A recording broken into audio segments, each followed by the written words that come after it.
All right. Welcome in, everybody, to tonight's episode of Fancie's Fables. I am joined once more by our wonderful crew. A. Dufresne playing Kane. Art is my voice as Koraktau. Bulletproofturtleman as Temin. And our guest once again, Helk Pixel as Marcus Denel. We, again, are without our dear Kelpie, who typically plays Phoebe, but she is very much dead. But before we get into the recap, we have our question of the week, which comes from our lovely Art is my voice, who has our question this week.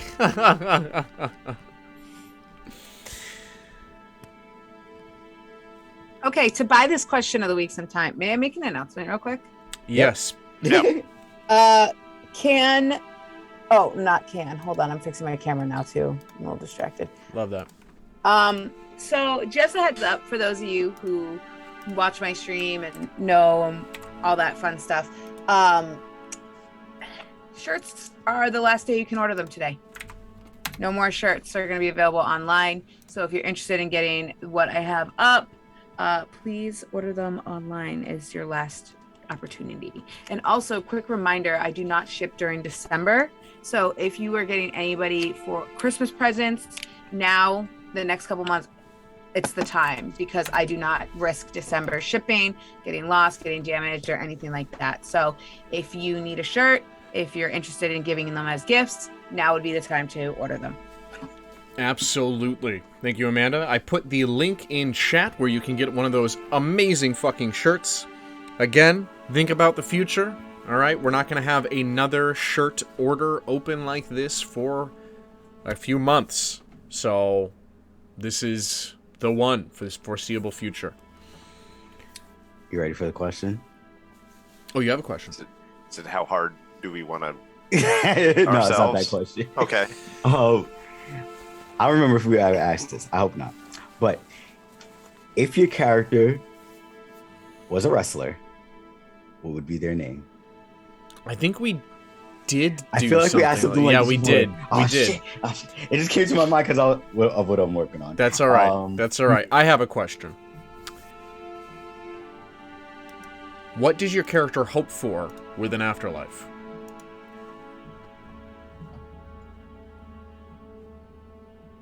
I'll go. All right, Marcus. To be reunited with his beloved. That's easy. All day. I mean, yeah, makes sense. Yeah. Feels so good. Yeah, right? Yeah. Makes sense. That's good. Now, it's funny because the other three, I'm pretty sure two of them don't believe that they'll go to an afterlife. And one of them isn't even from here. He doesn't even go here. You don't even go here. You know it's not a collective pool of afterlife, okay? Okay. All right. Every dimension, every multiverse has the same afterlife. We don't know that. You're the DM, though. Could so be. You can say that. I could. If they're connected by all these different planar dimensions or whatever and traveling. I like that question. Why can't Is that what you- Temin thinks? Temin, I don't know. Temin's gonna be like, "Oh, my friends, good to see you again." And So they'll be does dead. Temin believe that he will go to a place where everybody else is? I mean, considering that he was a paladin of a god, I'm sure it would be like, do gods exist? I worked for one. Yeah. So it would have been like, is there an afterlife? I mean, if there's a god, I'm pretty sure there might be an afterlife. All right, fair enough. Just about your character's philosophy. No, Right, that's I mean, good. he did summon, or like, he does encounter undead too, so I would say that, the spirit of the undead and calling out to Julius, he would believe, in fact, that there is an afterlife. Okay. I just wasn't sure if Temin would believe that he is going to an afterlife. Oh, that. That's a good point. I never thought about that. The afterlife as it pertains to you. Temin hasn't thought that far. That's Thank fair. you. That's fair. All right, Kane. Kane doesn't believe that far. So, He yeah, believes in magic. you called it. Like, Kane doesn't really give a damn. Like, he doesn't really think about it. He doesn't worship a god, so it's never been a focus. Like, it's always the whole like, you're dead. Like, you know. So for Kane, I guess there's no expectations of the afterlife. He's too busy trying to like stay alive and die at the same time. So Fair enough. Stay alive and die trying? who knows? All right, Ko. I think for the longest time, Ko's been far more concerned about living in survival to focus on being dead. Okay. But if he were to take a step back and start to ponder it, I think what would come to his mind first is, so the only like deity like being that is acknowledged or to him would be Raktau. And because of their connection, he would probably think that he would live on in Raktau's consciousness connection, the network of Raktau, just as other of Raktau's children, kind of like their memories and past experiences have been channeled through him. So yeah, that would probably be the only form of an afterlife that Ko could conceive right now. Yeah, that makes sense to me. Absolutely. Who would Raktau pick after Ko? Good question. Maybe a There's a couple. question we'll soon have to answer. There's a couple of options. It'll be Fibroktau. Phoebe comes back as the new Raktau. Oh my God. Fibroktau. We're not having this. I Well, refuse. speaking of, let us get into our recap for tonight. Following the passing of their dear ally Phoebe, our party continued moving forward, as it was the only direction to go, trapped down here in the Underdark. Pressing onward, they came to running water that seemed to be coming from the Sea of Fallen Stars above them. Descending from the cavernous walls and the stalactites were drow.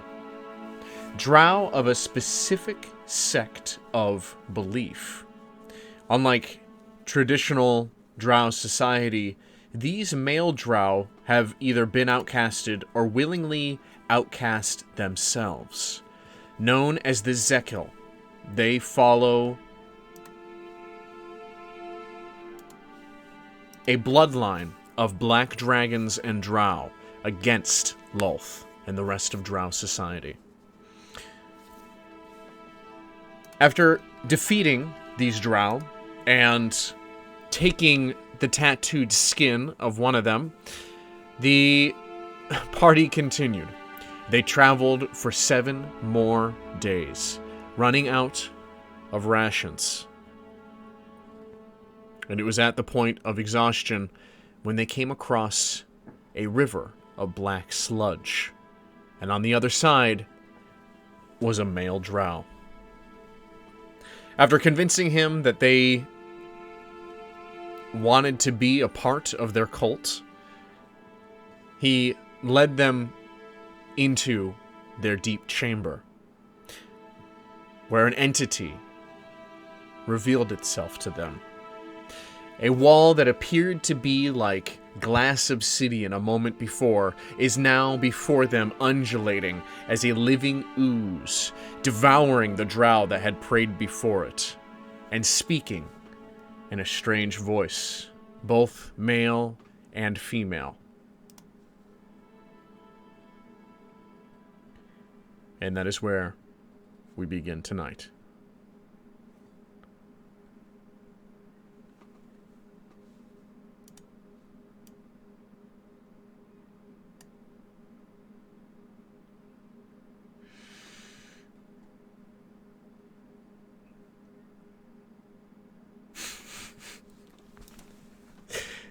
So long as Syrinscape allows us.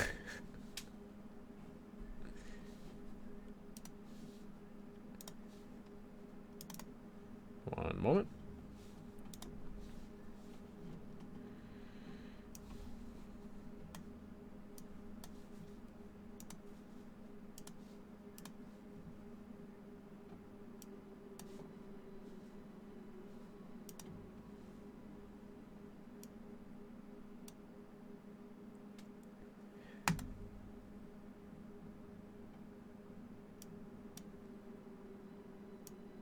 After devouring the male drow ahead of you, this wall of black ooze lurches forward.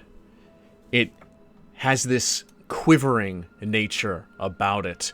The blue torches hovering around you, reflecting off of its inky black flesh. You offer yourself so freely. You hear the voice penetrate your minds. It is not often that I receive visitors.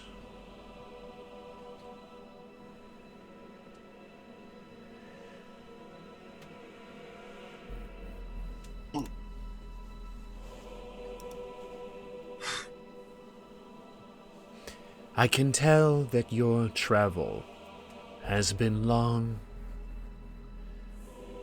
You all seem tired of your journey.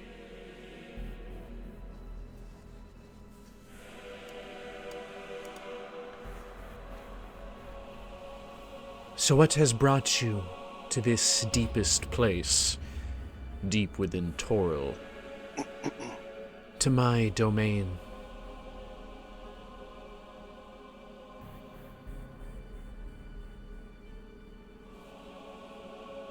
As we all stand there in silence and nobody's saying anything, I'm going to kind of be like, Ash, what the fuck is this thing? Are you all still mentally linked with Ko? I think Most so. likely, yes. All right. You all hear Ash respond to Kane. This is what I thought it was. This is the fifth god.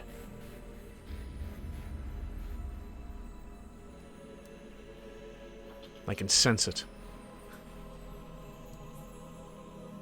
That feeling as if the hairs on the back of my neck are standing on end.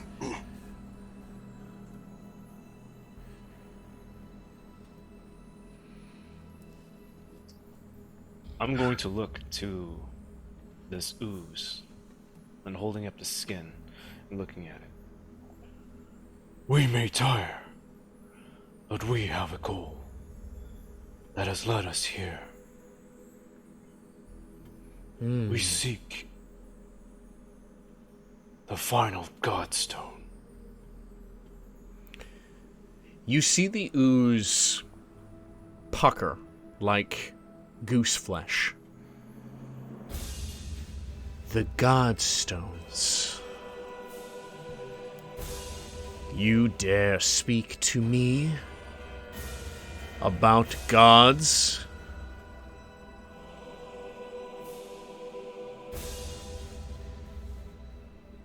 Are you not a god yourself? I am the god. The ooze begins to rise and fill the chamber ahead of you. And out of this wall of inkiness comes a face. Both male and female, its features shifting. The blue flame glinting off of it. Its mouth opens as it speaks.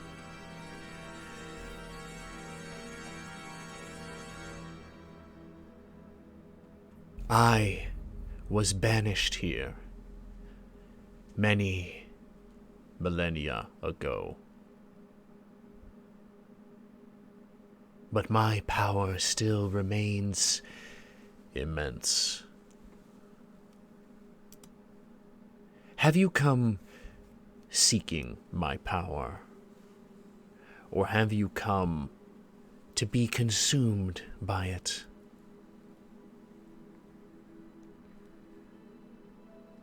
These weak creatures, the drow they call themselves, seem to think I'm the key to their salvation.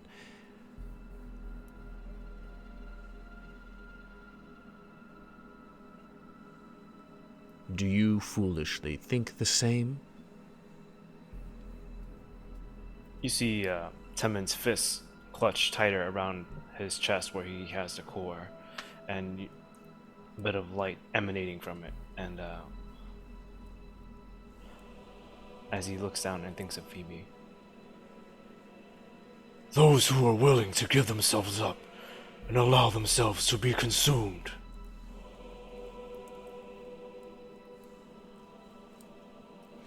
are not ready to take the power of gods into their own hands. They are unworthy.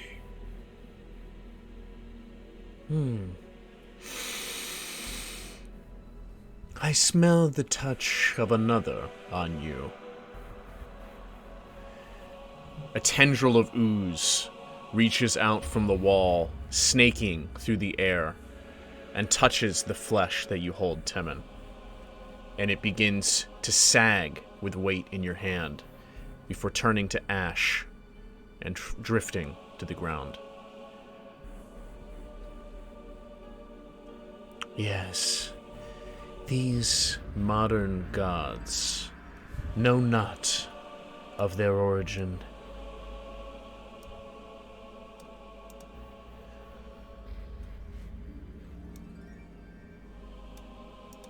Then, are you saying that you are greater than Bane?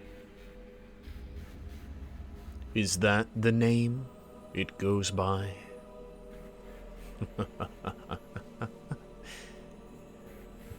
But of course I am. Perhaps.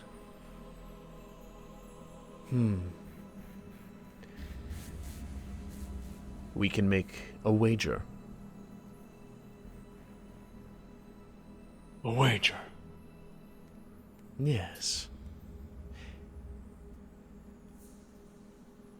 My brothers and sisters trapped me here. Their power still rests in this world and holds me. Release me, and power unknown will be yours.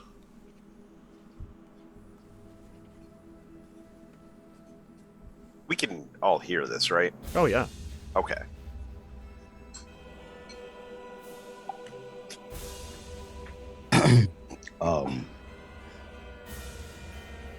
Forgive me if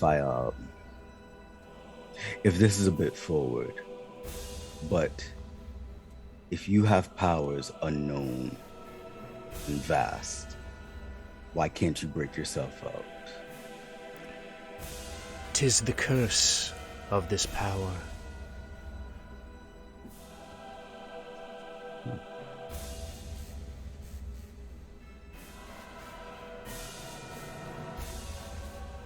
Another question. Why were you imprisoned? Because they believed in the will of life, and I believe in the balance of death. Explain to me what you mean by the balance of death. Everything is meant to die.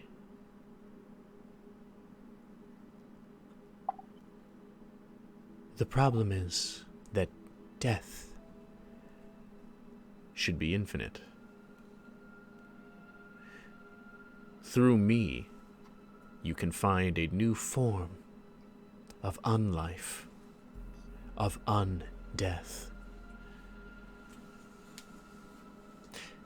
Many creatures in your world have attempted its form.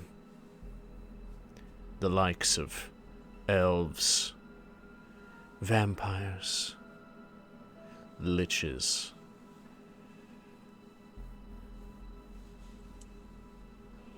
Then what do you call our gods? Your gods are merely resonances of the power my brothers and sisters once held.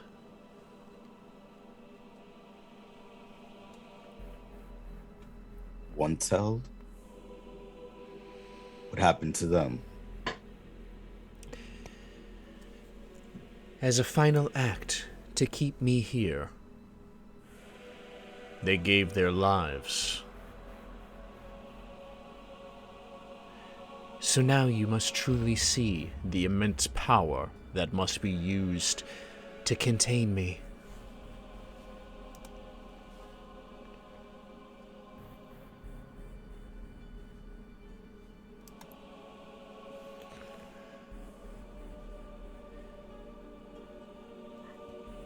Come, you're all tired. Rest a while. Recoup your energy.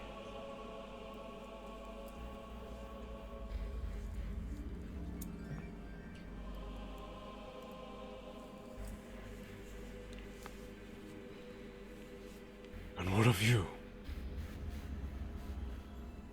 Your brothers and sisters gave themselves to seal you away. But do you have a cause where you would sacrifice your own being?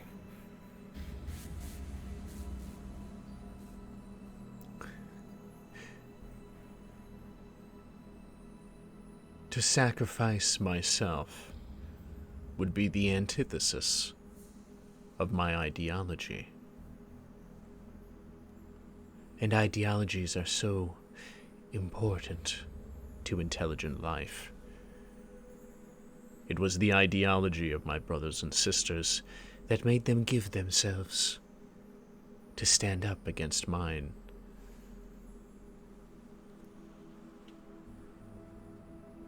Then do you truly think that even if you were to be released, that your ideology would be able to conquer even the other ideologies of your brothers and sisters? As I said, my brothers and sisters are gone, and your gods are mere echoes of their power,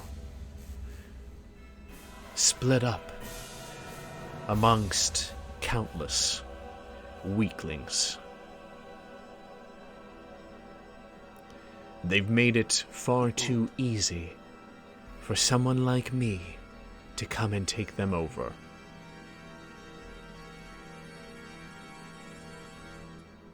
If our gods are weaklings, in your eyes, You see Tenman's eyes glint.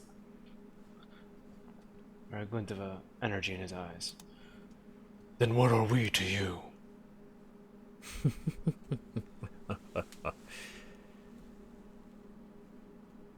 Ants. But even ants can move mountains.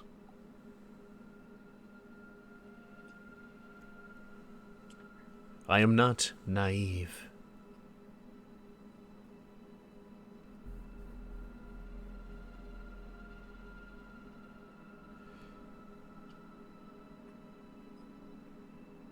You have many questions, as I find understandable. The Zekel will care for you and replenish you. Take this gift that I offer.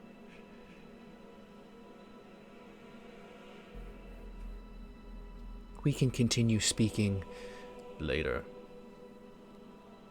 I have been here for so very long. I can wait.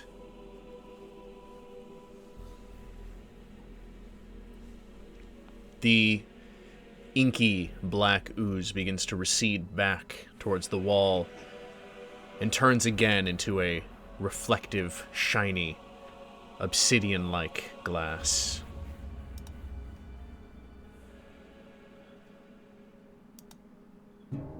Thank you for your generosity. I'm gonna turn around and face the group.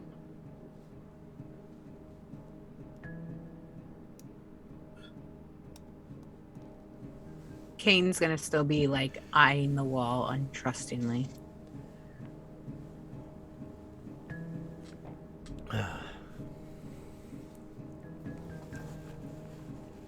This is interesting.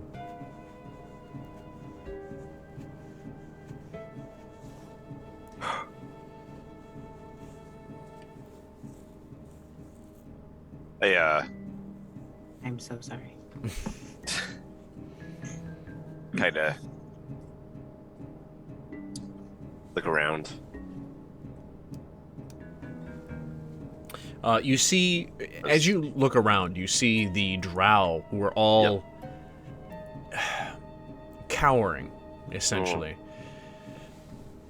And they are now coming out of the numerous holes in the walls and filling the chamber once more. Oh, good.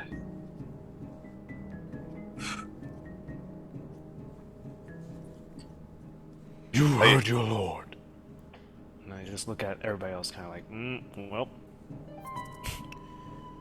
They all cast glances between each other. And you see an older drow. He carries a air of authority about him. His long white hair braided down his back, and he carries a staff with him. He wears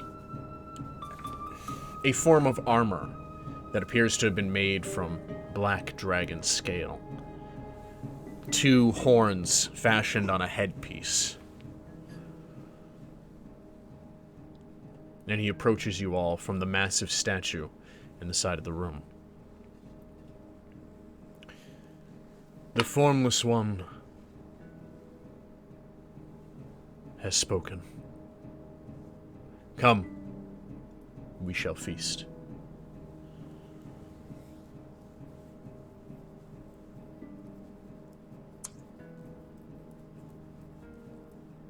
I look towards Tevin and I kind of go, Yeah, I put my hand on his shoulder.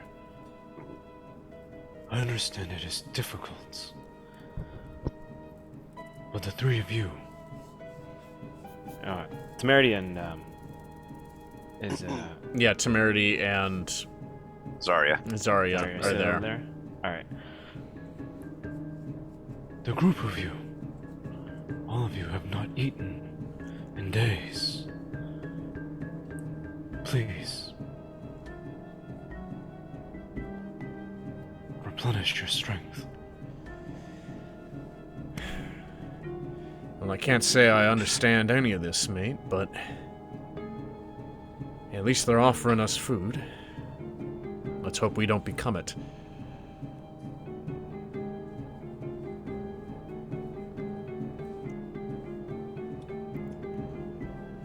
Right.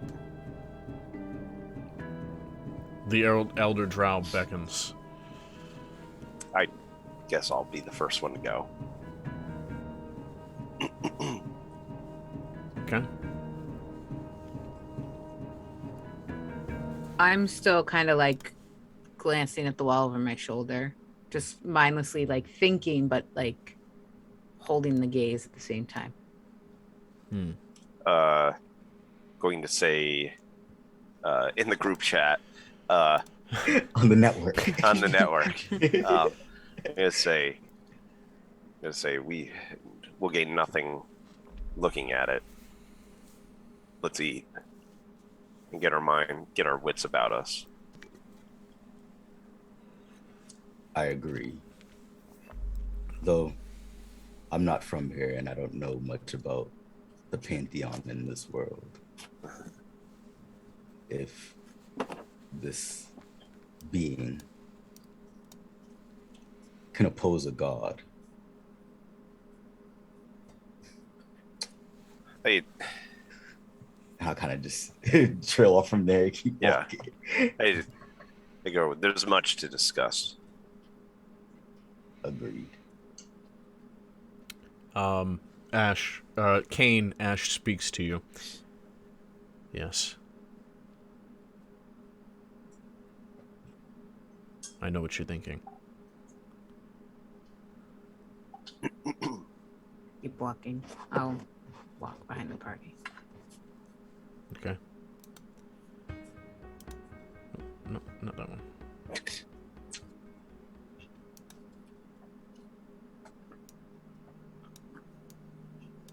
You follow behind through a narrow passageway that seems to have been carved by hand from the stone into another chamber.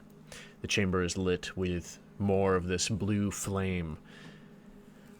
There is a long stone table with many seats around it. He beckons you to sit with him near the head of the table. Sit.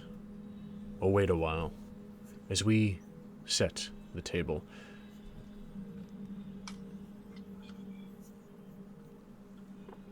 I take a seat. As I'm crossing over to my seat, what else is in the room? There are several other alcoves that lead to other tunnels.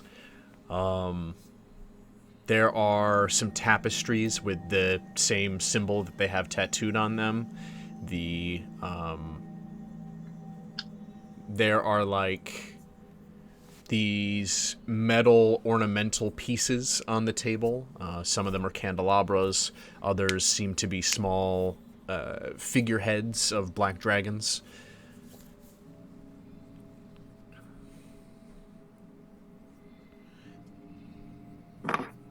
Continue over to my seat.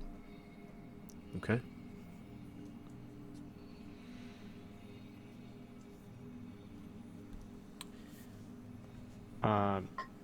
You're gonna see Timon just walk by Ko and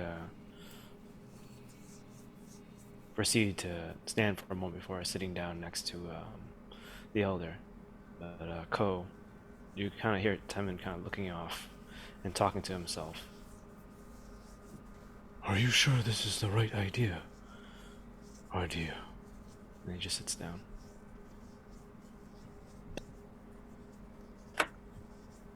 Kind of like give him a side eye. Kind of glance over at him. Eyebrow raised. And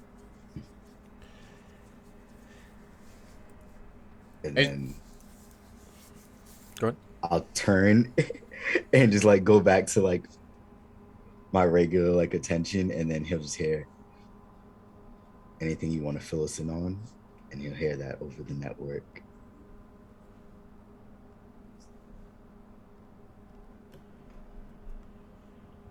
What do you mean, Ko? Turning to look at him.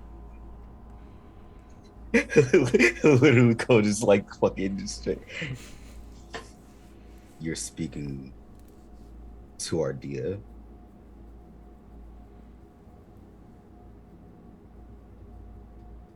And like they're locking eyes, but they're communicating like across the network at each other. Just silently. I can hear his voice. And he wants to help.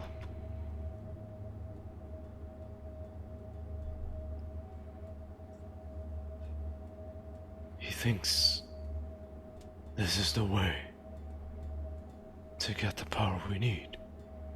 Your voice chimed in over the network. What is Ardia?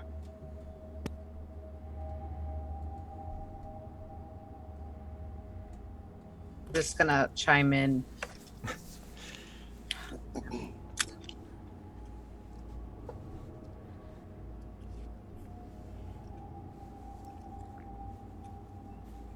a risky play.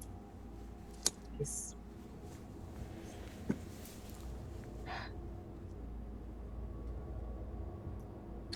He's a foe. Former foe that we defeated. He's a warforged, or was a warforged. Much like Temin, but much they more have evil. they have their differences.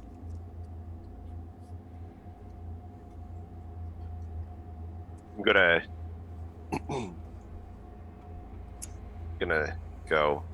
gonna say I've seen a lot of things in my life. And that thing cannot be allowed to leave.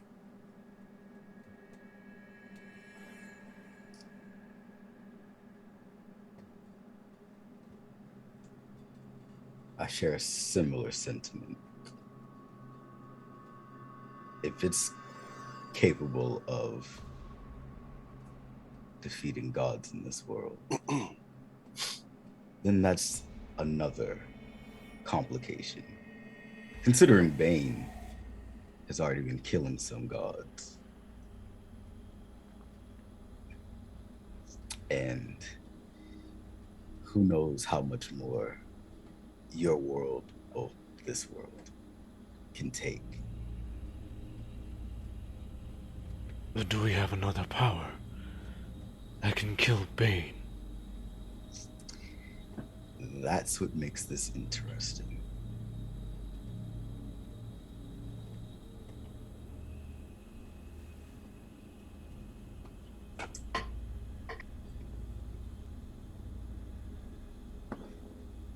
Kevin, you said that Bane was the god you once served, right? That is correct. Could you tell us more about him?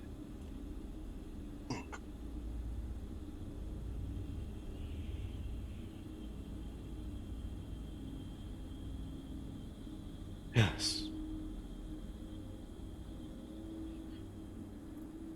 I've only seen his visage a few times while praying to him. But he instills in all of us Warforged his will to conquer all. We are taught from the day of our creation that his will is almighty, that the people of this world live to be enslaved to Bane, that they know not what true peace is, that they ally themselves with inferior gods who bicker amongst themselves, and that by carrying out his work, we will unite the world under his banner.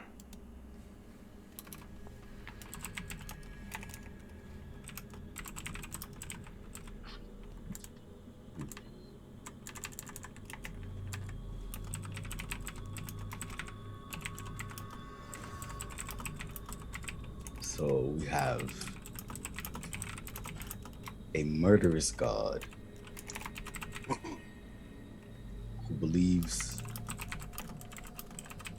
he's capable of uniting the world beneath him through conquest and subjugation. Don't they all kind of say in a passing comment? And then we've got this formless one. I believe that's what the drow called him, or it. That has a relationship with the concept of death. That it wishes to enact on all of us. So, to what you said, don't they all? Yeah. I find it weird that an all-powerful god needs the help of 4 people. The ants moving mountains comment aside.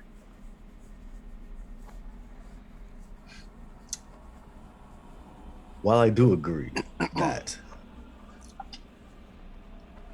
things that seem incapable of miraculous feats sometimes do pull off such miracles, I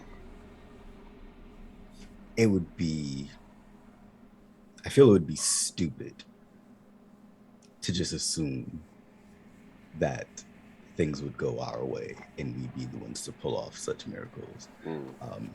At least not as consistently as we might need to. But anyhow, it's smarter to assume that we have no chance of dealing with gods.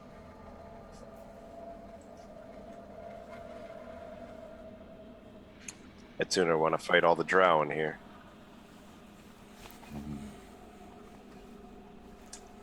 I'm going to reach out to Ash. Okay.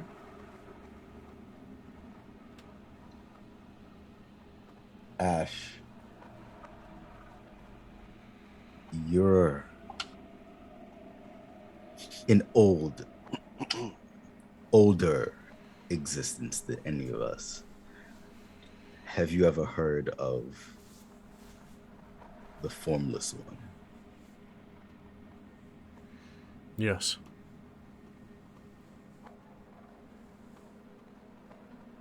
Are you able to elaborate on its existence? I do not know the specifics other than what I told you before, though that was a week ago now.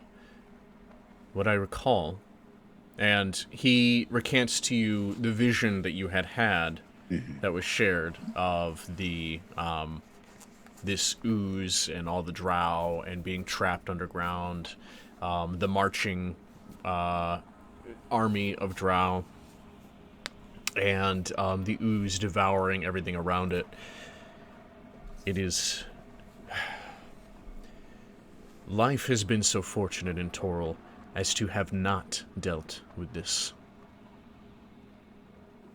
But I recognize that through every life I have been connected to, my purpose for that connection was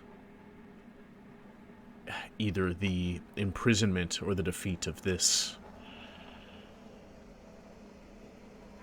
I'm not so sure the specifics, but to be so close now is unsettling.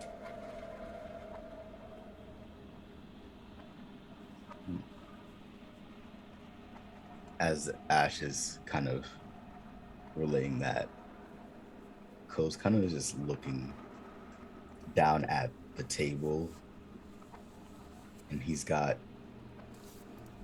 his regular dagger kind of just like spinning it on its point as he's thinking over and absorbing the words.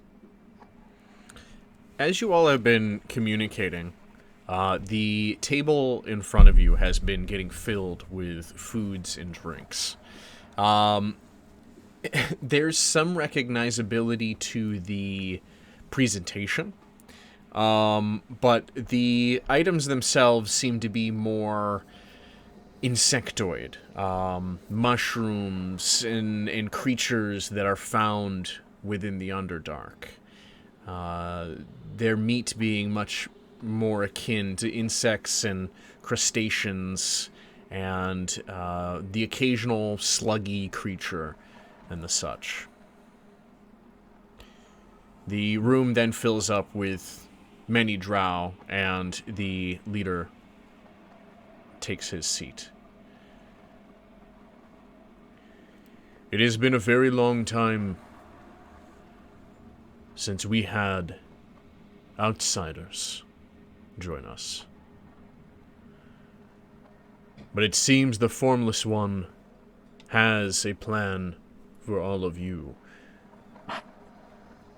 So tonight, we feast and regain our energy for whatever task it has for us.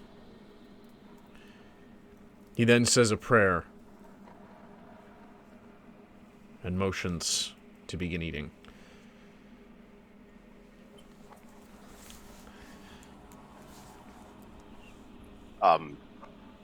Hungry enough, I start grabbing a few different things to fill my plate. Yep. Yeah, Kane will be casually eating too.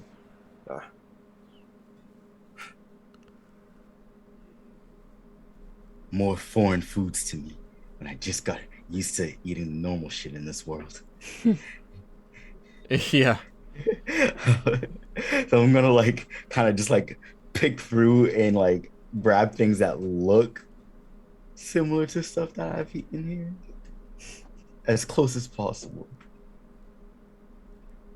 I mean, I'll point it as I watch Ko be kind of, cautious about this. I'm gonna be like, "Don't worry, dude. It doesn't look like it, but that's still bread." Is it blue and moldy? Yeah. Yeah, it's like a weird shape, like kind of looks like a mushroom for some reason. But when you eat it, it's hollow.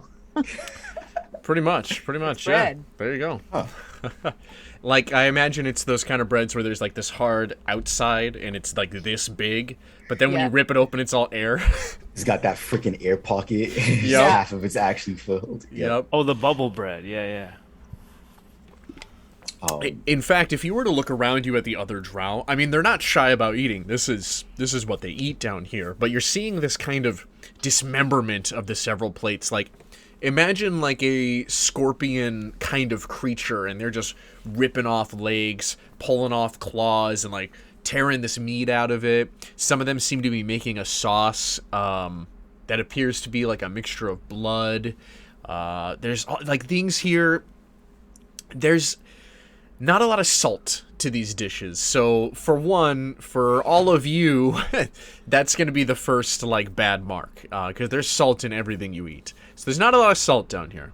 Number two is most of it is every piece of whatever it is that has been slaughtered. So you're going to have a lot of gelatinous things, a lot of kind of gooey stuff. You're gonna have these really, really, really bitter flavors from like intestines and things like that. So it's not the best. This is some dank lobster, bro.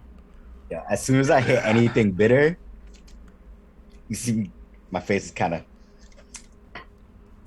got something, and that is definitely an actual Dante reaction to bitter shit. I don't like bitter things. Just like just looking around for something to drink. Wash this shit down. I look to the leader of the drow that are here. He's mowing down. Yeah. Where are you from?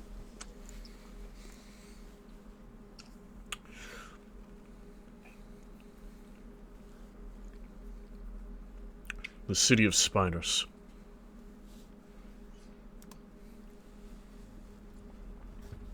You a commoner? You don't quite look like one. No. He takes a big gulp of something in a chalice. Mm-hmm. One second.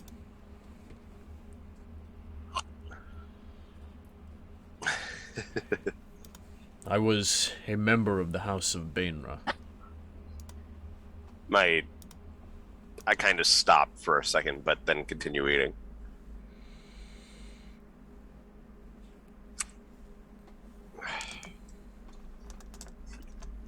Really?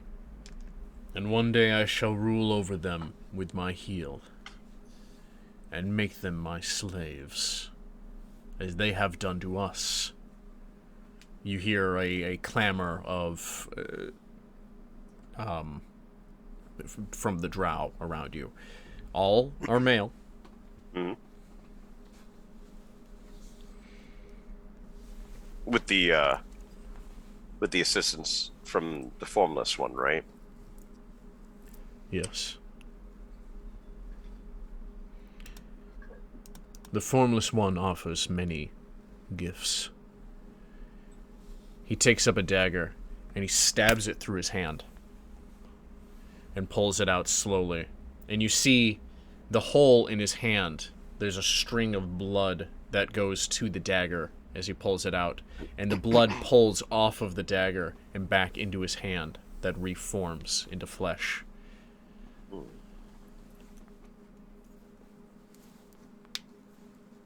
We have been amassing our strength.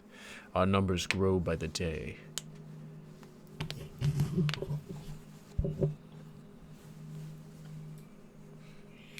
As soon as we discover how to free the Formless One, we shall take over this world.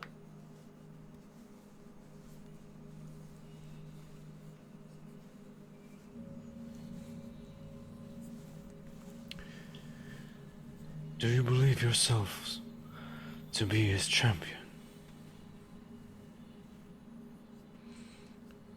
No.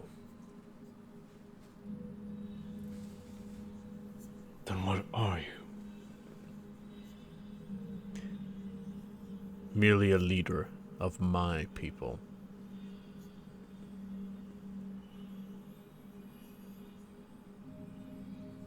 Is Formless One a means to an end? Of course.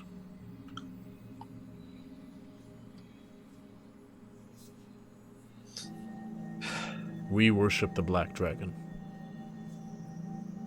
But we worship the Formless One for its power.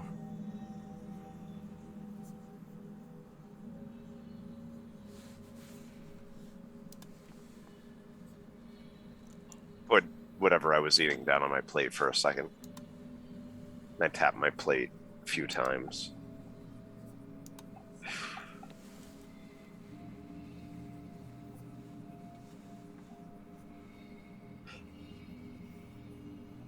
Do you believe the Formless One to be as powerful as it states? Yes. It has made us all believe.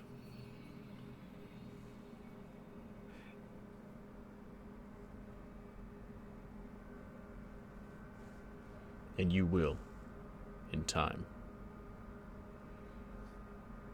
Enough questions.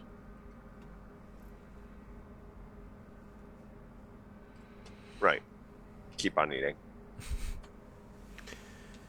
Well, the rest of the meal goes over, and some drow disperse, some aid in the cleanup. You see that they are not tossing what's left. A lot of the carapaces and such, they begin to break down further, and they take off to other chambers. I will take you to your lodging. When you awake, the Formless One will see you once more. Right. He leads you through some corridors to a room with some beds, various materials being used to create some form of cushion on the stone.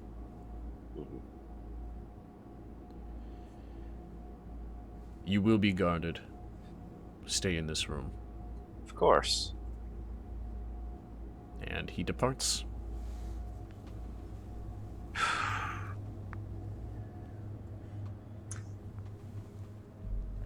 And we're Sorry. all in this room together, right? Yep. Sorry. I start communicating over the network. Yeah. That drow was of noble birth to the most powerful house in all of Menzo Berenson.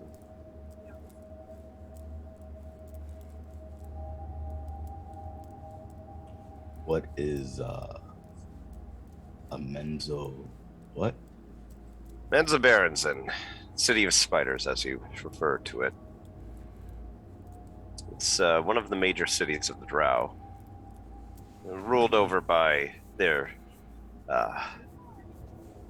matronly deity, the illustrious, that word, Lolth.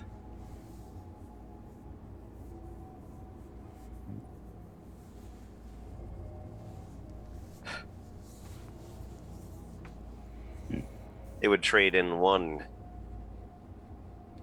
tyrant for another. And actually, out of character, Mhm. when we had the visions from Ash of Law, was it made known that that was her specifically?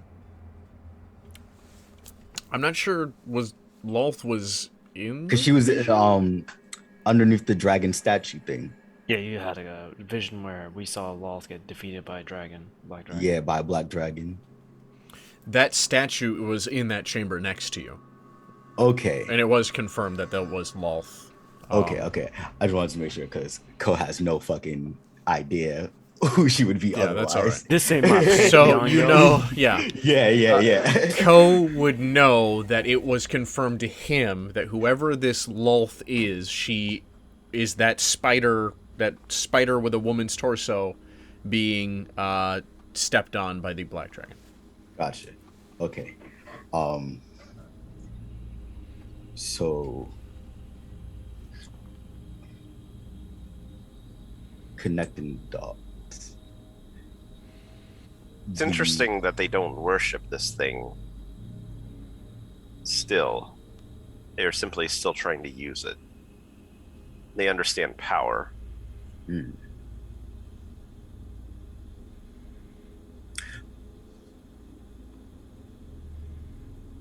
But as we saw at the table,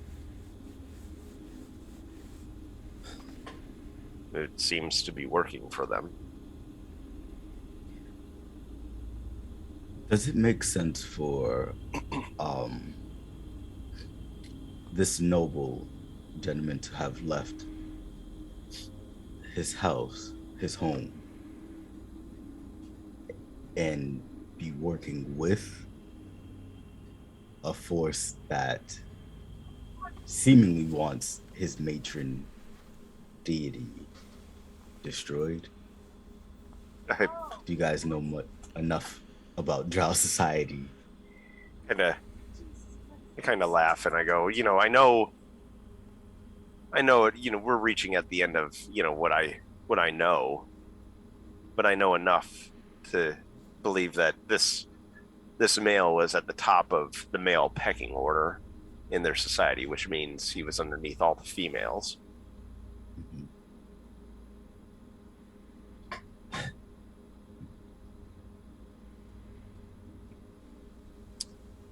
I don't know.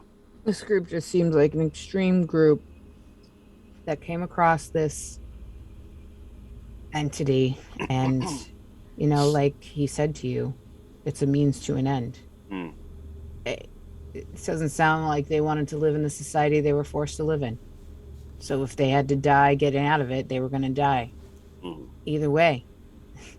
I don't think in Drow society they'd even be welcome back after abandoning it. I don't know, but I know a lot of trades and a lot of groups. Mm. They tend to not welcome back. So, do these guys mind if they die? Doesn't look like it to me. I don't believe they think they will. I don't know. They seemed so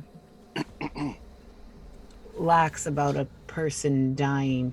Instead of having any sort of funeral or ritual, we went straight to a meal. Mm. And they all get branded, and it wasn't like that thing was shy saying that everybody is ants beneath them. Mm. Nothing Perhaps- different. Go ahead.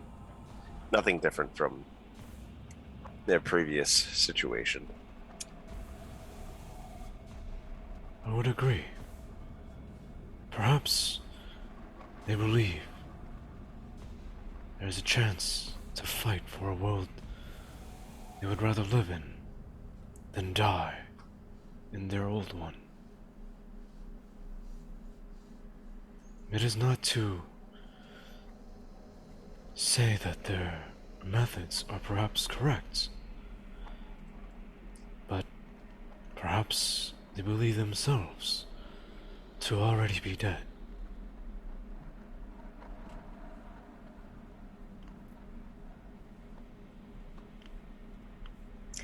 At the end of the day, we can speculate about the group all night, but that monster, that thing,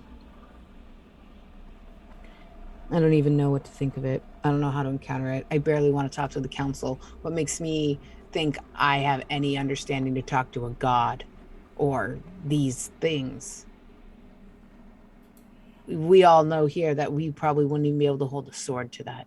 Watching him disintegrate things in a matter of seconds and devour a full creature right before us. But you all noted, and I've noted, that he is trapped and he needs help. I don't know if he knows what that is. I don't know if we can figure that out. I would sooner bring the entire Underdark on it.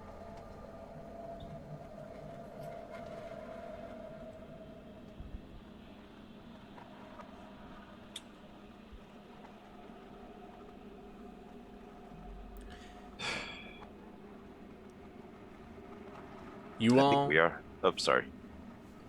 we're gonna cut it there. Okay. You all take your rest. I think a few of you actually have exhaustion levels, so go ahead and remove those. As you have now eaten and rested. Did any of you want to take watch? I will. Just because I can still see things even though I'm resting, because it's just a sentinel thing. Give me a I'll Oh, sorry, go ahead. if you would like to take a watch as well, Kane, you certainly can. Yes. Okay. We'll start with Temin. Give me a perception check.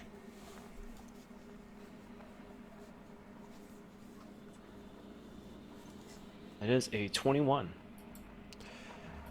During your watch, you can hear the movement of feet on stone all around you in various tunnels.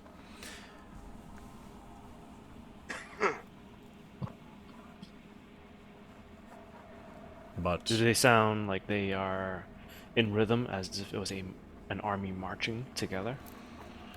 Or scattered about and then coming from different directions, as if there were people running around doing different tasks? yes, that one. But nothing other than that during your watch.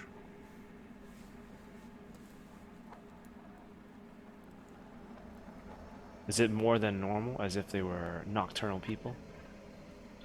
Because we are resting during this time, so I'm assuming we're sleeping. So during a time that most people would be sleeping, they're awake. Yeah. Give me a...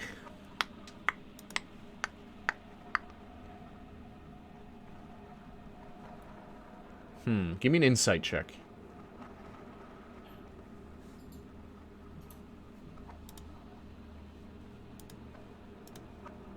Dirty 20. All right.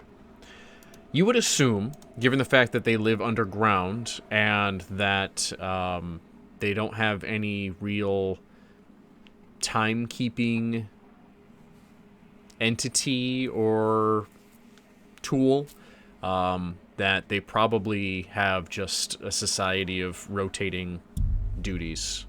And while some are resting, others are working, and there's no real, like, rest or awake time for them. Right, because there's no sun. It's not like sun goes down, we all go to sleep. It's just, there is no sun, so we just keep doing that. Okay. All right.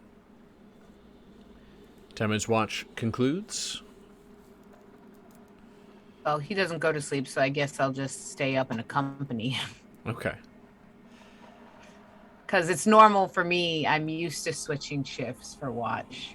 So it just seems strange to just let Temin do it. Even though he's been doing it for a long time, I still feel weird. Fair enough. It's an odd place. Kane probably is having trouble feeling any form of comfortable.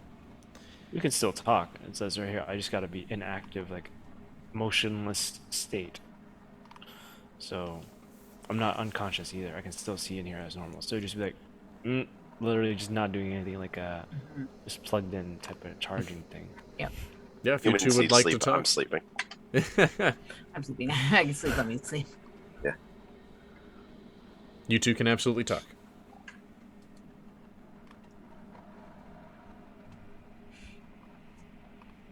No pressure, no pressure, no pressure. Are you bothered, Kane? Oh, completely. What am I... Where do we go from here? If we don't help this thing, I highly doubt that it's going to let us walk out of here and continue what we were doing. It speaks of a different time. Ancient times. Is it as strong as it says it is? All these things. We're all thinking it. I don't even know what I'm getting at.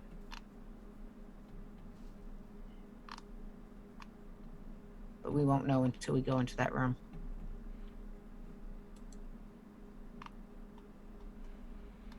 What if the opportunity presented itself for us to end this war?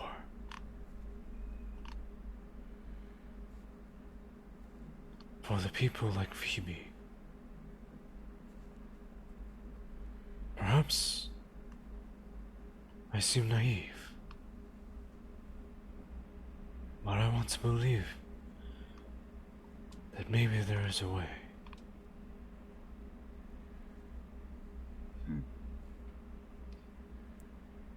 You trust Ardea now, don't you?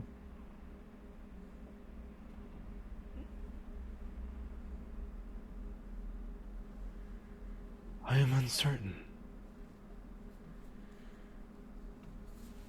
His thoughts have become mine, and mine have become his in some ways. I mean, he lives inside you. Yes. So, with their thoughts mingled with Ardea's, are you proposing that we release this thing?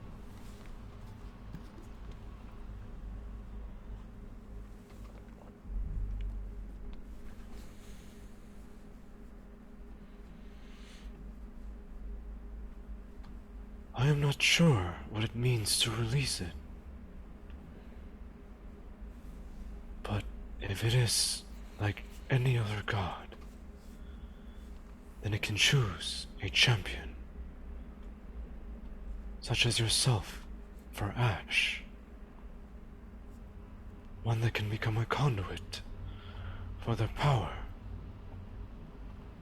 perhaps strong enough to defeat pain.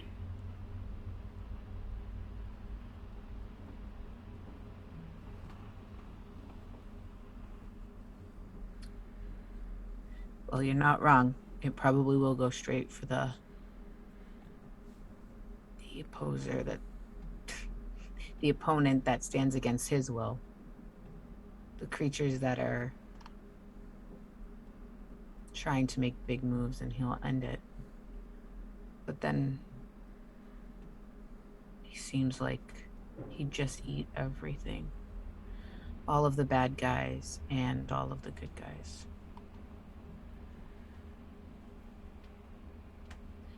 At this point, I actually don't think that releasing him is a bad idea. What else do we have going for us?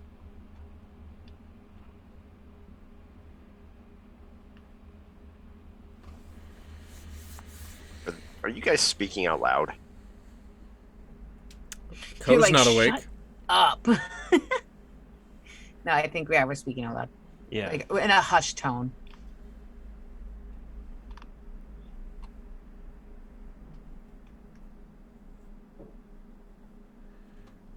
I'm not sure if that's so wise, Kane.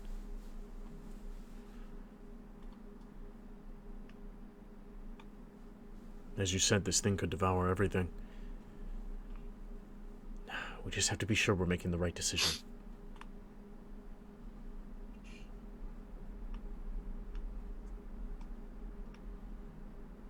If that can lead to its downfall, then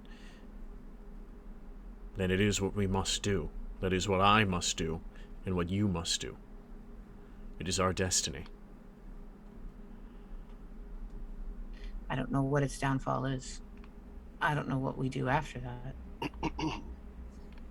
But Temin has a strong point. We can't take on gods.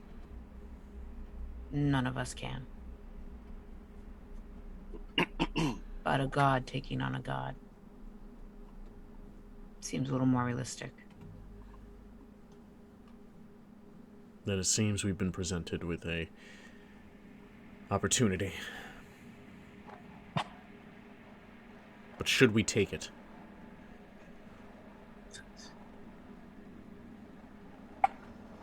Should we? I don't even know how yet.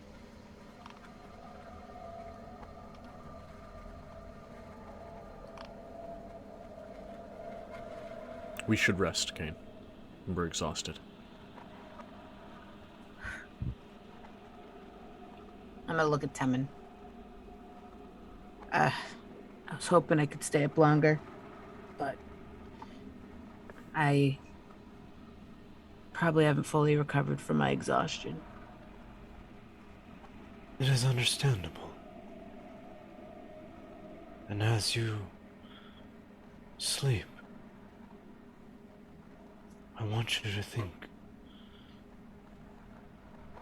on this question.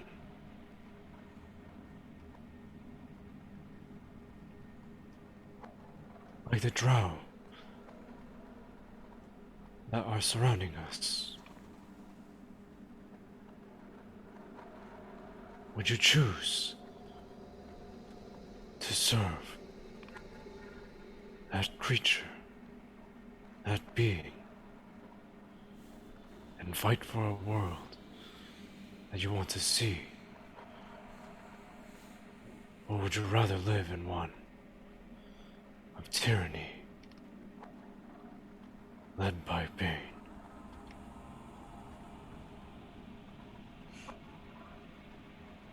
As I get up to go back to bed, I'm just kind of be like, I said I'd free the bastard.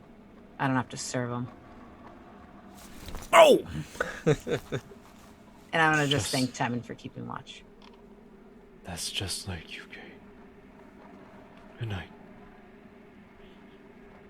And I go back to sleep. What a badass line.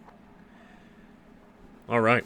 The rest of the rest goes by uneventfully. And you are all awoken by a massive rumbling all around you. Yeah, but, huh? I want to like shoot up. Like, what the fuck? The very ground beneath you shakes. Jesus. You can hear the rumbling of stone, small pebbles dropping from the ceiling and scattering on the rock about you. You hear panicked voices echoing through the halls. And a massive shake erupts again, this time bouncing you all out of your beds.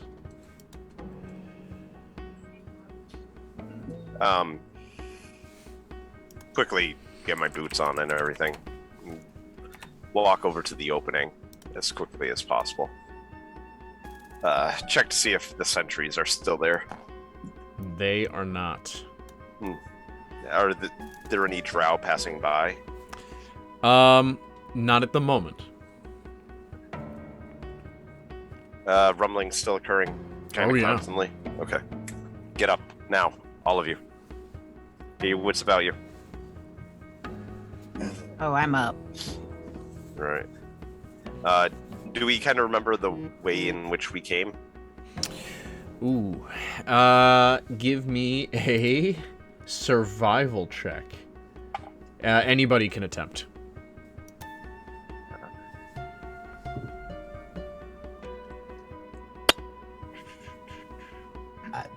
12. I got a 15. I got 15.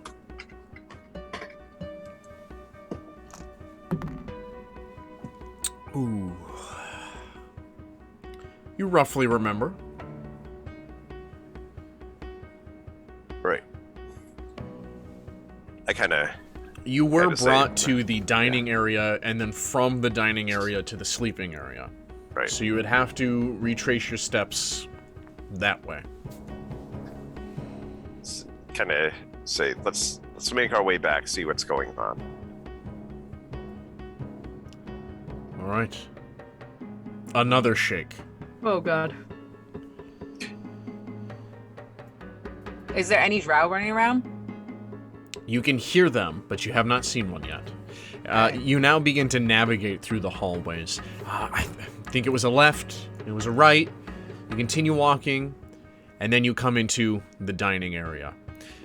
And as you come in, a piece of the ceiling collapses, smashing into the stone table you were just eating on the night prior.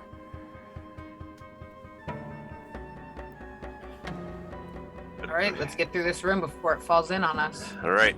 A few drow run out of some of the tunnels adjacent to you, seeing the stone now in the center of the room and looking at all of you, and then running to another Wait. alcove. I'm gonna call for them, like, wait.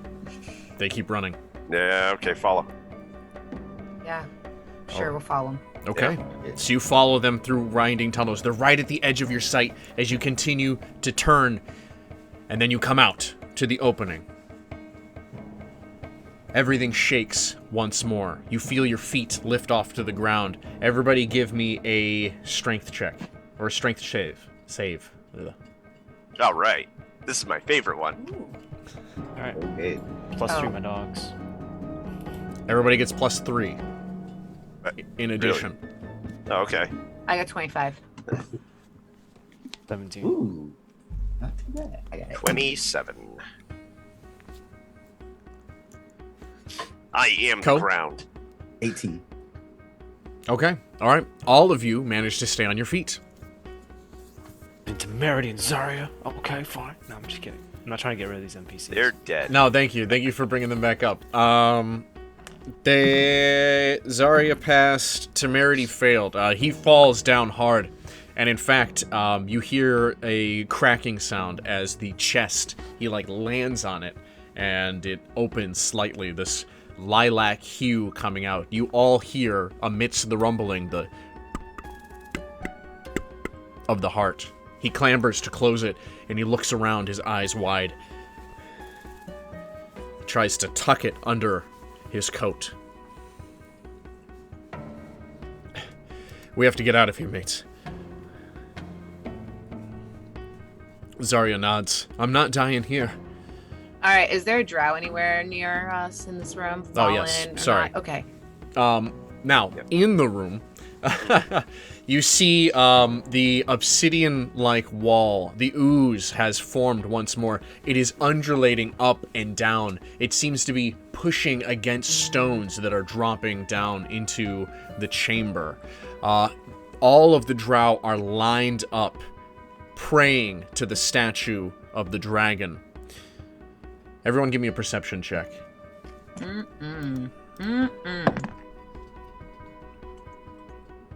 Oh, I got a I nat rolled. 20. You did too?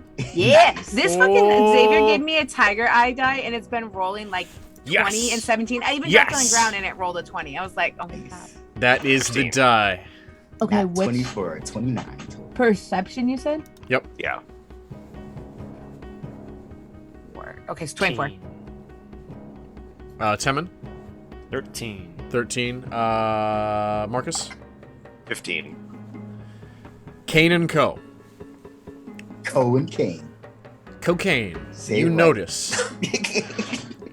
As you're checking the scene to look at what's going on, you see the drow praying, and you look at the statue, and you see the faintest glimmer in the dragon's throat. Cool. I'm gonna run up to a drow and grab him. Okay. Yeah, so he's praying, and then you grab him. What? I'm gonna shake him. Don't so he's touch not me, in spirit outsider! anymore. Listen. What is going on? The tunnels are collapsing. Yeah, I see that. Why?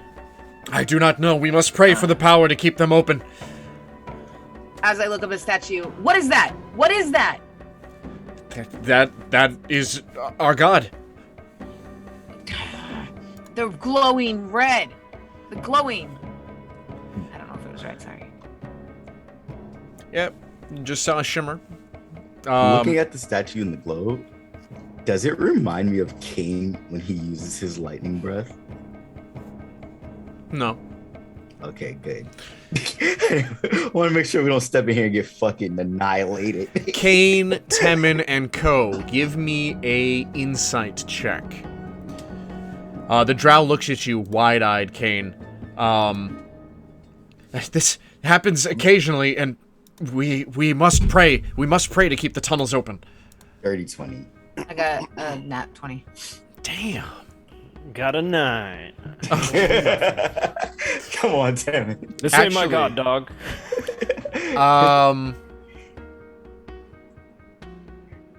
You know what?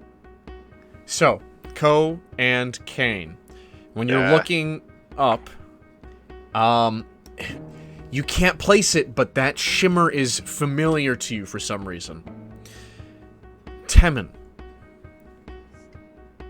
a thought enters your mind. That resembles the diagram. And then an image enters your mind. Your hand, or is it Ardia's hand, is holding the gem of life and death, the Godstone, above Tirith Island. As the image fades, you see your own hand, as if you were just holding it just now, and you're back in the cave. I draw my greatsword. Y'all see Temin brandish his weapon. What shit is happening? Another massive rumble. This time a huge stone crushes into the center of the inky, formless one that swells around it and then lifts the stone back up. This is the time! And you see Temin's eyes begin to light up, and his whole entire body begins to crackle with electricity. And he raises his sword, and you see lightning spark off of it. The dragon is no god! And I'm gonna run up to the statue and attack the statue. Alright. Temin, Great. give me an attack roll. I am going to use his special combination, Roaring Thunder. So it's going to be a Booming Blade with Thunderous Smite, Divine Smite, and Reckless Attack on it. Okay. I just imagine Tevin just jumped down into That's a 23. Drow. That hits. Now, the drow are all, as you strike, all the drow stop and look at you. How many Give me- drow are there? Give me damage. We're about to fight an army, dude. Alright, I'm gonna pull this up real quick. There are maybe 60. Oh my god! What are you doing? Okay. As he's calculating damage, you hear the voice of the Formless One. You too. I knew that there was something different. You are not a husk like those others are. Yes. That's 33 points of damage. 33? Yeah, you can see like a surge of light energy and lightning and thunder break off. Actually, hold up, we got another 2d6 with Thunderous Smite. So, yep, so another 2d6. Ooh, 45 points of damage. I rolled max damage. Wow. So, Temin rushes up, his greatsword drawn, and smashes into the side of this great monolith. You see this electric strike come out and spark up at several cracks forming with each tap of lightning. A mass amount of splintering and shattering occurring. It still stands, but huge chunks have come off of it. Oh. But huge chunks have come off of it. The drow look between the four of you. Blasphemy! Kill them! This is my answer to you, Formless One. You hear the unsheathing of countless blades. Oh, God. Wait. They are not loyal to you. I recognize this. This energy. The entire time? How can this be? Another massive rumble. This time, the Formless One lets stones drop. The large one in the center of it that it just envelops, moving around like liquid. And several others that you hadn't noticed before, black tendrils were holding at the ceiling, now crash down into several groups of drow, smashing them. The entire time, how could I be blind? You see this ooze now bubbles like it's boiling with heat. The drow charge forward. At this point, have Kane and Co put 2 and 2 together Oh, yes. with our insight check? Yes. You did put 2 and 2 together. Okay. It was just Temin Yeah. had a very specific site. Gotcha. So what Temin has destroyed, or basically where Temin struck versus where the shimmer was, the shimmer's further up, right? Yes. So the size of this thing, Temin hit the base of the statue, Yeah. and it just, splintered upwards. But the shimmer is in the throat of the dragon, which is probably like 2 stories above you. Gotcha. Damn, that's a big statue. How tall is this thing again? Huge fucking statue. It's big. Yeah, Like 30 feet high? It's probably 30 to 40 feet tall. Yeah. Whew. This is a massive chamber that you're in. So as Bullet's attacking it and all those things are unsheathing, all the drow are unsheathing and dying at the same time, I'm going, because I'm pretty close, because I ran back to the prayer guys. Yep. I'm going to kind of drop the guy that I have in my hands, and I'm going to run almost like to defend Temin, like stand at his in front of like the army. And I'm going to basically tell everyone in a real, like a deep roaring growl, like to back off. And if they truly worship the dragon, they would know that my dragon blood can turn just as fierce. And as you say that, Kane, the collar unfurls and you're covered in your massive dragon armor. Nice. Sparks igniting lightning from your eyes. The drow stop for a moment. Blasphemy! Kill them all! Hold on. Ko, what are you doing?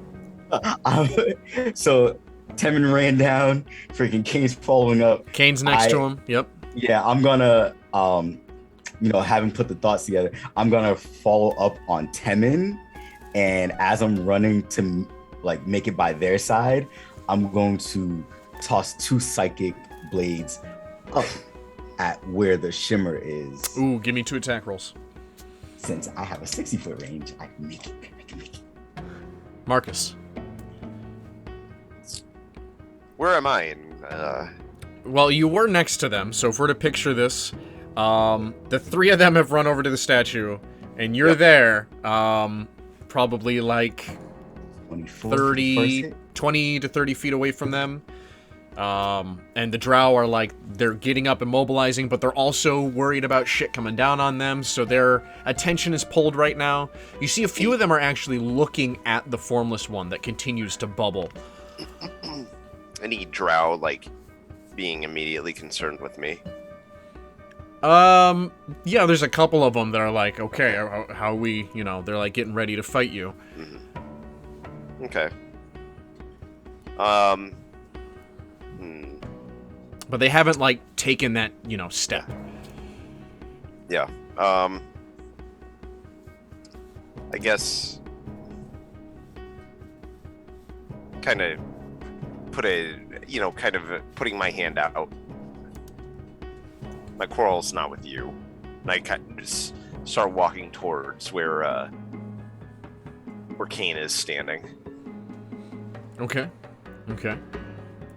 All right. Dodging debris. Yeah. Ko, give me your attack rolls. 24 and 25. They both hit. So, these two daggers fly out, and they hit right on spot where you're targeting, and you see a massive chunk of stone fall out from the neck, and there within is a shimmering stone. You guys hear over the network. There it is. The stone. Now, the drow begin mobilizing to rush towards you.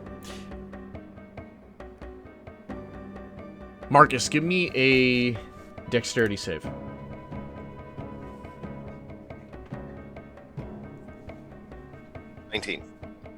Awesome. A spear is flying towards you, and in the last moment, you sidestep, and it barely passes by you. You are about 10 feet from your companions, and the fight is about to begin. How many drow remain? A good amount. Oh, God. Now, you all hear the Formless One just bubble with this shrieking, howling, raging echo. It's both a recognizable humanoid... Sorry, my thing keeps freezing. This recognizable humanoid scream, but also this animalistic and guttural, just bone-chilling sound. And it shoots outwards. You see this quickly running river of ooze, and as it starts to hit the drow on the outskirt, they recoil in pain, their bodies and muscles just tightening as far as they can go, their eyes rolling back, and their flesh becoming marred with these deep black veins.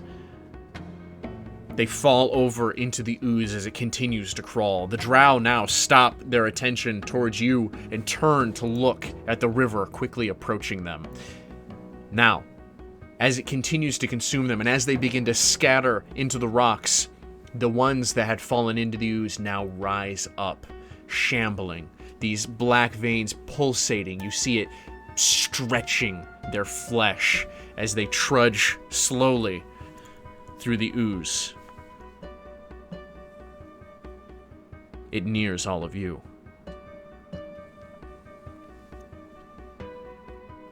On this network? This.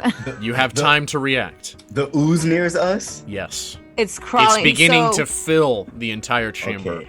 So I was gonna say, is Marcus closer to us?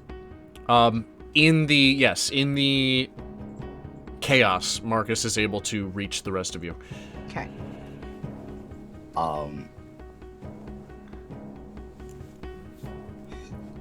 I'll go. I'm gonna try and get really, really, really pissed off, and I'm gonna try and draw a line of lightning between us and that shit.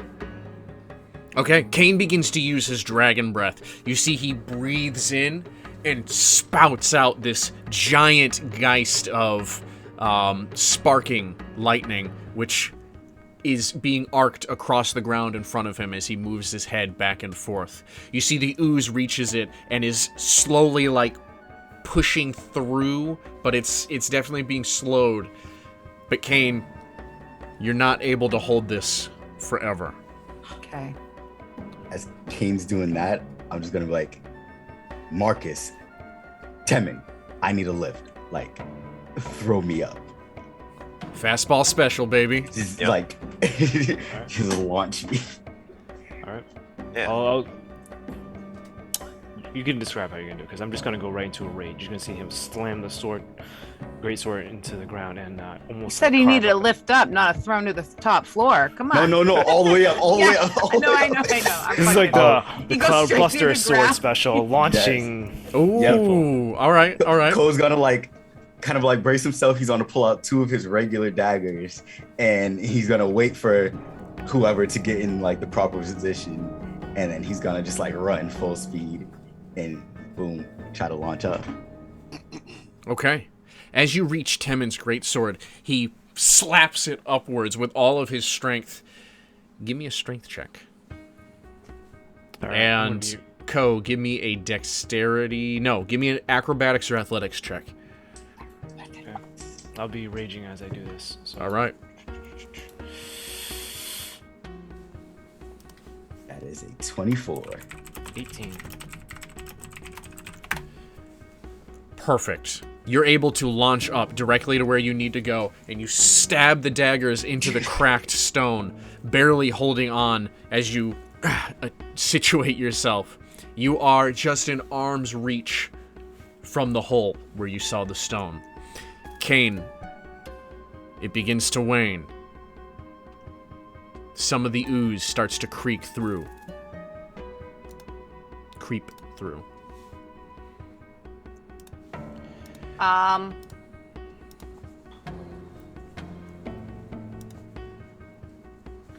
So the statue's cracking,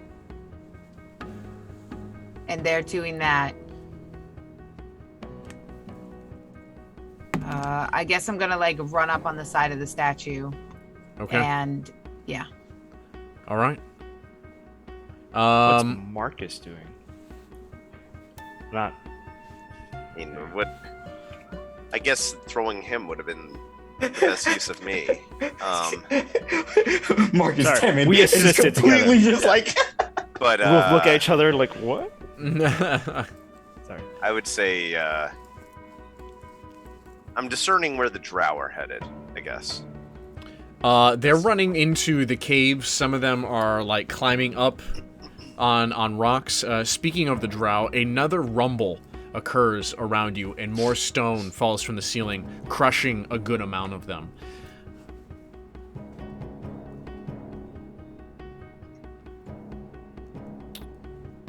I have a question. So, this whole rocks falling from the ceiling thing, are we able to discern if it was caused by the ooze? Or if it's just an earthquake and it's just stopping some of the stones, but now it's decided not to stop the stones? Yes. So there's some form of earthquake happening right now, and the ooze was holding back the stones while the drow were praying. But something has caused the formless one to change its mind about that. From my position, you said it's within arm's reach. Yes. Kane, real quick, Kane has climbed up onto the base of the statue. The ooze is coming closer to you, Temin and Marcus, as Kane is no longer able to hold it back with his lightning breath.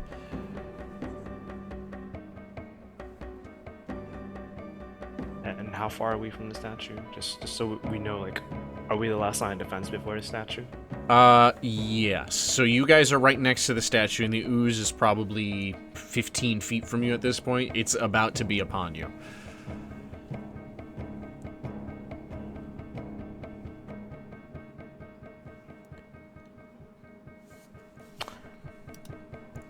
Oh, this is like the floor is lava, guys.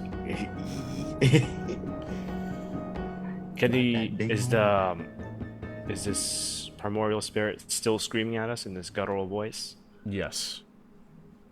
Have we discerned that it's screaming because it realized the stone is within Ko's grasp?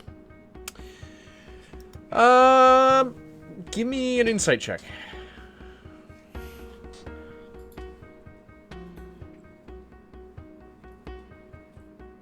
That's a 15.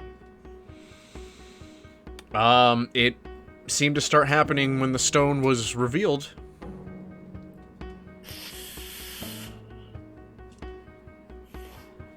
And, yeah, it has been doing something to the drow since then.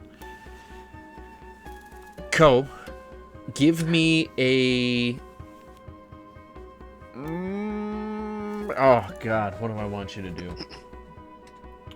Give me a sleight of hand check, just because it has to do with dexterity. Is this to, like, touch the orb? You're reaching for it, right? No, so what I was going to do was... Okay. So I have both my daggers out. I'm going to reach down with one hand and try to, like, grab somewhere my crowbar. And then I'm also going to conjure, well, I guess flavor-wise, it's my psionic, or my telekinesis, yeah. And I'm going to simultaneously use my telekinesis to pull while prying with the crowbar and holding on with the other hand.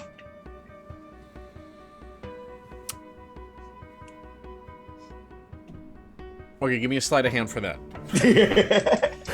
With, using your telekinesis, huh? With a advantage. Nice. That is a dirty 20. All right. So, you're pulling with your crowbar, and you feel a slight shift, a wiggle like a tooth, and then just a release as you pull it out. Now, give me a dexterity save as this thing now slides out of the hole. Dex save. Ooh, not 20. You catch it. As it lands in your palm, you feel the weight of 1,000 suns within your very being, as if it's all focused on this one spot. It doesn't physically pull you down, but you feel just this black hole weight in the palm of your hand. Now, down at the base of the statue. I've got the power. So, Ko, you've caught the stone. And the ooze is right at your toes, Marcus and Temin.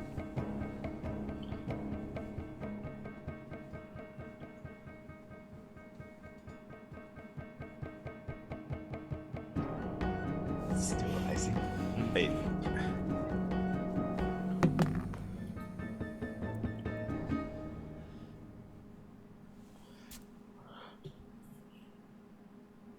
Start climbing. Okay. Yeah. Marcus starts climbing. Yep. Temin. I'm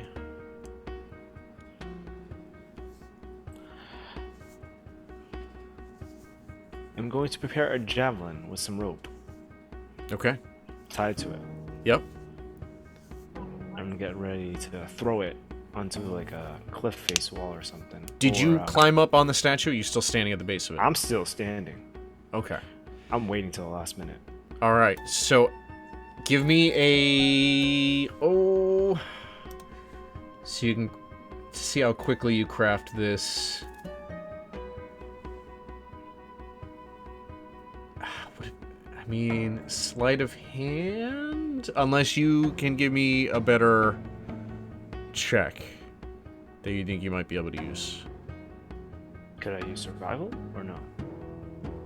Okay, I'll let you use survival.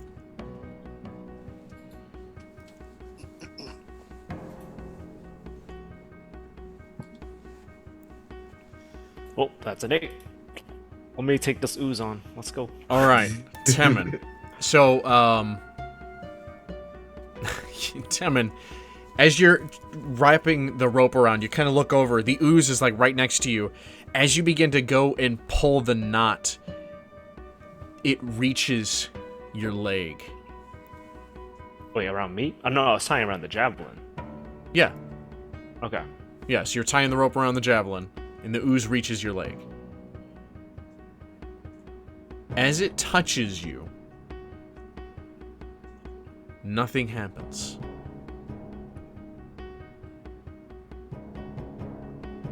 Womp womp. You finish tying the javelin. I'm going to walk further into it. Okay. And then toss the javelin behind me with the rope.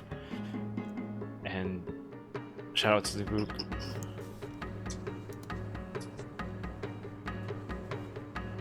Ardea believes this is the way. And I'm gonna, with my arms out and my greatsword on my back, start walking further into this black ooze towards the primordial god. Okay. Kane, I have a question for you. Mm-hmm. Where is Booker? I have him on me. Where? Would he be under my armor now that I'm enclosed in it? Do you have any pouches or satchels or anything you carry? Yeah. Okay. So, you all see Temin throw this javelin and then start walking into the ooze yelling about Ardea. What the piss is he on about? Fuck this. I'm covered in metal too. I'm gonna jump in it and see what happens to me. Oh boy. Why? Kane, Why?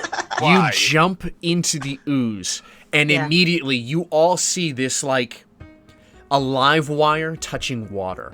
This huge burst of electricity. And Kane, you begin to feel this, like, grating feeling on all of your bones as this electric power is shooting off in all directions. The ooze recoils back. It has that rippling effect again. It gets spiky and then shoots at you, Kane.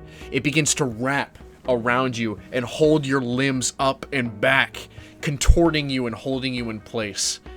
These arcs still shooting off through the gaps of the ooze as it begins to attempt to smother you.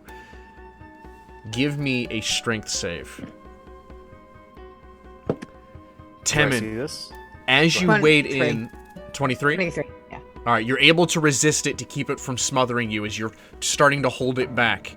Temin, you hear this behind you, and you see Kane beginning to get enveloped in the ooze. And as you... What are you doing? Or what am I doing as I see this happening to him? Yep.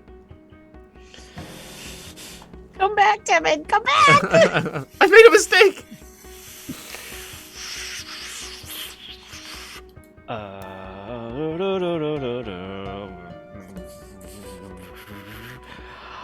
I'm gonna run up to Kane, despite all the sparking electricity.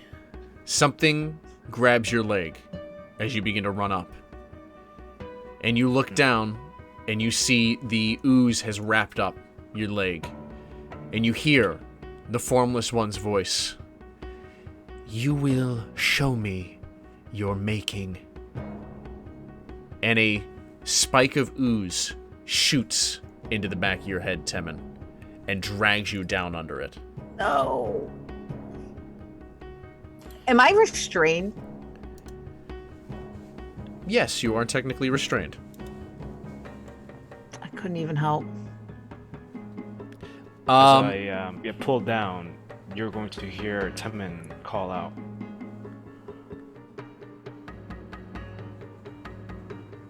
Ardea, this is the time. If this is your bright idea, tell me. Show yourself. The three other of you, so Ko and Marcus, you're seeing this, holding onto the statue as the ooze still continues to climb. Where Temin just got pulled under, you see this blue light begin to shine through cracks of it. And you see Temin ripping out of the ooze.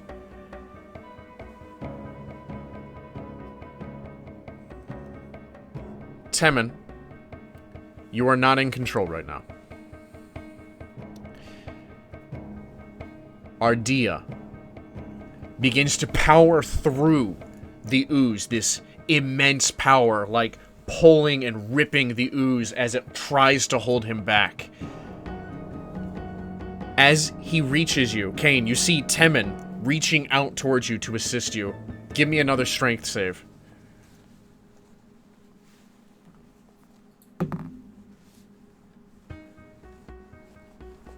I got a nat 1, so I got 5. Okay. As you begin to pull and Ardea reaches towards you, the ooze envelops you, Kane. And all of you see a radiant glow from the ooze that just enveloped Kane. Golden wings sprout out of the ooze and pull out of it like sticky sap, and the ooze begins to bubble violently and hiss. It looks as if it evaporates into black mist as these wings grow out. This form, like a butterfly coming out of a cocoon, begins to pull out this feminine form, hair billowing in this wind that does not exist. And she picks up Kane with one hand, and Temin, now Ardea, with the other, and her wings gently lift.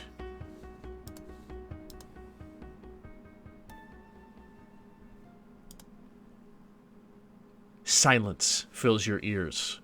You still feel the rumble under your hands and feet, but you cannot hear anything. And your sight is replaced by blinding light.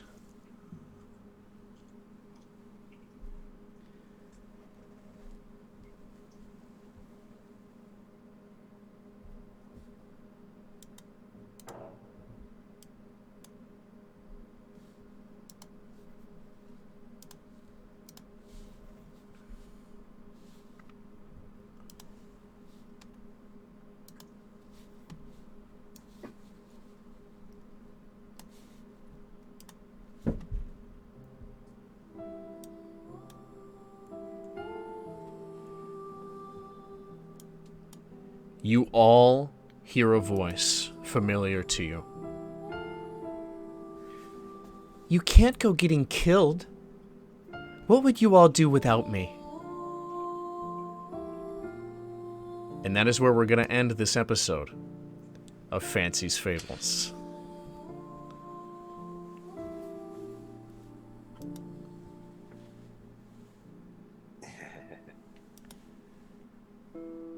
All right. Whoo! Thank you all for joining us this evening for this episode of Fancie's Fables.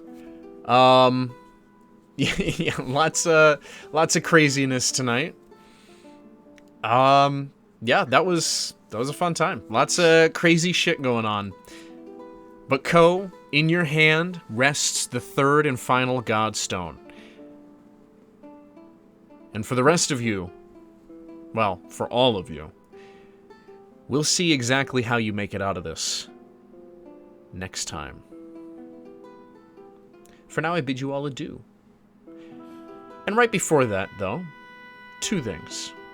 One, Temin, from within the depths of his own core, I think he has a joke for us. He does. This is kind of fitting the theme tonight. What kind of teammates make it difficult to carry out a plan? These teammates? Fucking Temin running into the horde of fucking drow. What kind of teammate makes it difficult to follow through with a plan? Yes. So good.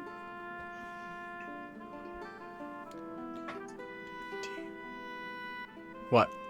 A rogue one? Ah! Good job, Amanda. That's good. Nice one. Well, Temin went fucking rogue. He certainly did. He I don't know, at capitalized on the least opportunity. He was didn't get good. injured by it, and then Kane got No, Oh and then my basically- God, fucking- Kane makes the worst decision. It was like, Like, baking soda and Temin- vinegar and going.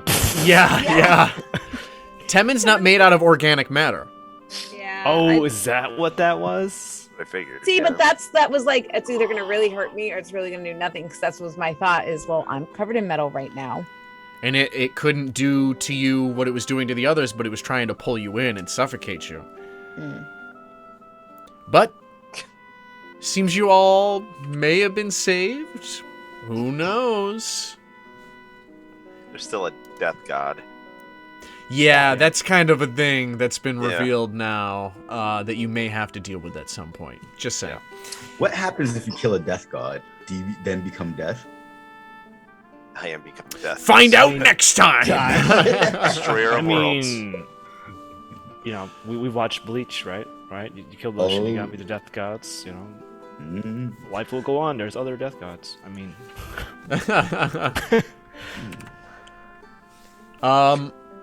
Thank you to our wonderful players. As always, you guys are great. You have just helped me develop such a wonderful story. We've all got great characters here, and I love seeing it. I appreciate you all. You are all absolutely spectacular. And until next time, remember, stay fancy. Such a thing. Kelp's not here to pop off, so someone had to. I know. Yeah.